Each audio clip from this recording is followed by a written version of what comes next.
I want to give the gentleman, Victor, who I was told 2 weeks ago, converted officially. So Victor, please. Thank you. Shalom Aleichem. Alechem shalom. Rabbi Tovia Singer. And I was literally listening to your whole class that day, and it was amazing. I was in the process of my conversion back then. And Baruch Hashem, I finished my process 2 weeks ago on the 14th of Kislev. My name is Yosef Yehuda. I come from Guatemala. I came from the beautiful coast of the Caribbean that belongs to Guatemala.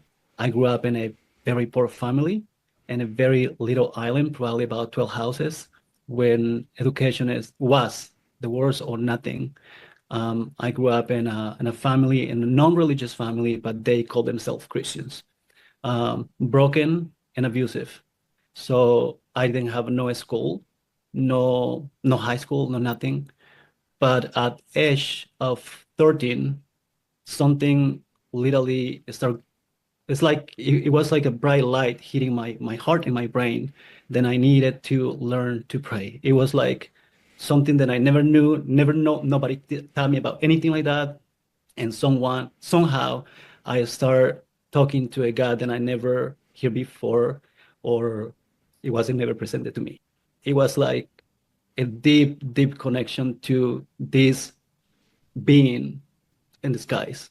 Somehow I remember when I was younger in that age, my dad used to tell us stories about the Bible, the Torah. And he used to tell us the story of Noah and the rain, how rain came in and destroyed everything. And also the story of Moshe taking the Jewish people from Egypt, from slavery. And he was supposed to be Catholic. His mother was very Catholic, but we were not raised religious, point blank. But that story stayed deep in my heart and my mind, and never left until today's day. And I'm just wonder, why did he do that? And I will probably never understand why, but I believe that Hashem always use ways to bring his people back and to give the message to the souls of the Jewish people. And for me, it's an honor.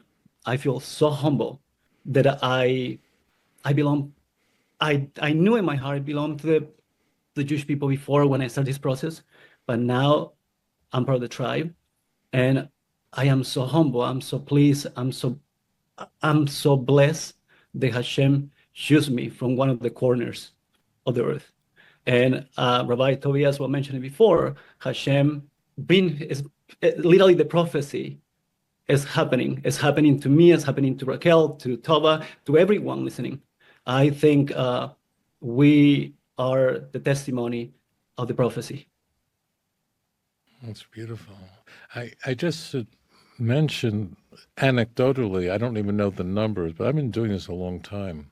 A very significant number, it's not half, it's a little less than half of the people who go through a conversion or eventually discover that they were Jewish all along. It's not the majority because it's not always so, not everything is accessible, but we're living in a time when there's more information than ever. So it's quite frequent that people discover that they were Jewish all along, which is Hashem calling them back. And I'm very grateful to hear from you. I'm very grateful to you. Yehuda Yosef. Yosef Yehuda. Yosef Yehuda, even better. Yes. Such a connection. You have two very powerful names. What did you want to say, Yosef Yehuda? Yeah, at the last days of my, a week before my process, before the mikveh day, Rabbi Singer, my mentor, he asked me, do you choose a name? And I said, yes, I have. And I love the name of Eliyahu Yehoshua. I thought it was very powerful. The meaning was amazing. So a day before my mikveh day, Rabbi Singer presented me, tomorrow this person is going to do this, and his name is going to be blah, blah, blah, blah.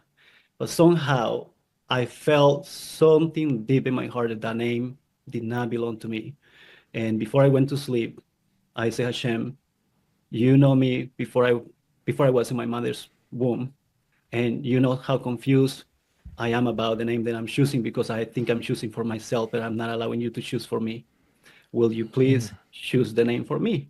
So I went to sleep. The following day in the morning, I did exactly the same thing. I went to LA. I live in Irvine. About 10 a.m. in the morning, somebody from our shul who knows me texts me. The message says, "Hey, Victor, this is so-and-so. I just want you to know that your name shall be Joseph." Why? Joseph was a dreamer. Joseph has dreams, and so he started with this message, but I honestly didn't even read the whole message. I was so nervous, I didn't pay attention to the message, but the name Joseph got stuck in my mind. And literally minutes before the mikveh day, the same day, I keep thinking, I don't have a name. I don't have a name, and I cannot have this going like this. And I say, Hashem, please give me the name that I'm supposed to have, the name that you choose for me. And I'm still having in my mind the name Eliyahu somehow kicking my head. And at the moment when I got into the waters of the mikveh, they asked me, what is the name that you choose? Instead of using the name Eliyahu, my tongue was twisted, and I said, Yosef Yehuda. And I was like, my prayer was answered. Hashem, choose my name. Wow. That's incredible, Yosef Yehuda. That is incredible. Amazing. But do you have something that you want to ask? So my family, they were not religious. They're not religious. But somehow, not long ago, I spoke to my brother and explained the process that was of what I was going through, Judaism and the love, the connection that I have. And he's not even a religious person.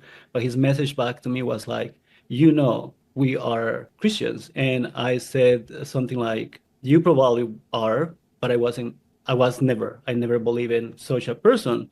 So how do you approach someone with that kind of mentality, even if it's not a religious person? If your goal is to persuade someone, so using chess as a metaphor, you always want to play the black piece, not the white piece. No one enjoys aggressive people. When I walk into a store and a salesperson gets very aggressive, I want to run out of the store. What I always do when someone tries to convert me, it's Simchas Torah. I mean, I daven for such events. It's a lot of fun.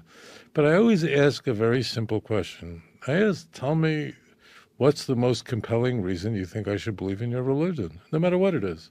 If someone's an atheist, if someone's a Muslim, give me your best shot. Like, what's the most compelling reason? And the mistake people make is, in my view, if you want to change a person's mind, if you want the person to reconsider, is don't impose what was important to you, but listen carefully. That's why the shows I do are always structured in a question-answer, where I'm answering that person's question, not why I think. So now you have to be familiar with the material, of course. 62 miles southwest of where I am right now is the Gaza Strip. I wasn't trained in using weapons. It would be a mistake for me to go there and fight terrorists. But if you're familiar with the material, so you just ask the person, tell me what's the most compelling reason in your view that I should believe what you believe. You have nothing to worry about. And the person, this happened to me Friday night. I'll tell you the craziest story. So Friday night I was sitting at the Shabbos table, and there was a Christian at the Shabbos table. I didn't know it. There was a Christian at the Shabbos table, and a whole group of people, and the Christian wanted to persuade me. So I said, please, what's the most compelling reason why you think a Jew should be a Christian? So he said, because the disciples of Jesus, they all willingly died for their religion. And if they were liars, why would they willingly die for what they believe? Liars make bad martyrs. That's what he said.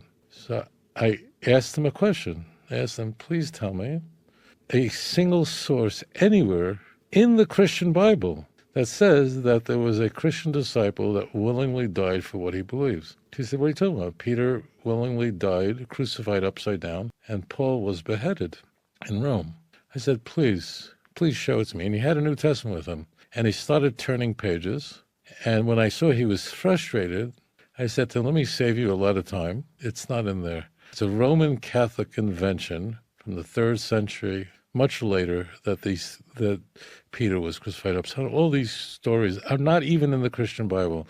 And Paul doesn't die in the Christian Bible. He's actually released from prison at the end of the book of Acts. And it blew his mind away. Like, he just thought it must be some verse somewhere. I just would say is the best way to persuade someone is not to be aggressive, to rather ask, tell me, what is your best, most persuasive, give me your best shot. And ask, be a mensch. No one wants to be treated disrespectfully.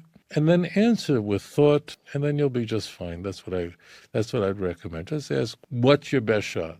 That's all. Now, if you're not familiar with them, if you're watching my stuff, then you're familiar with the material. And that's all. That's very easy. Always ask someone, tell me what you think is important to you.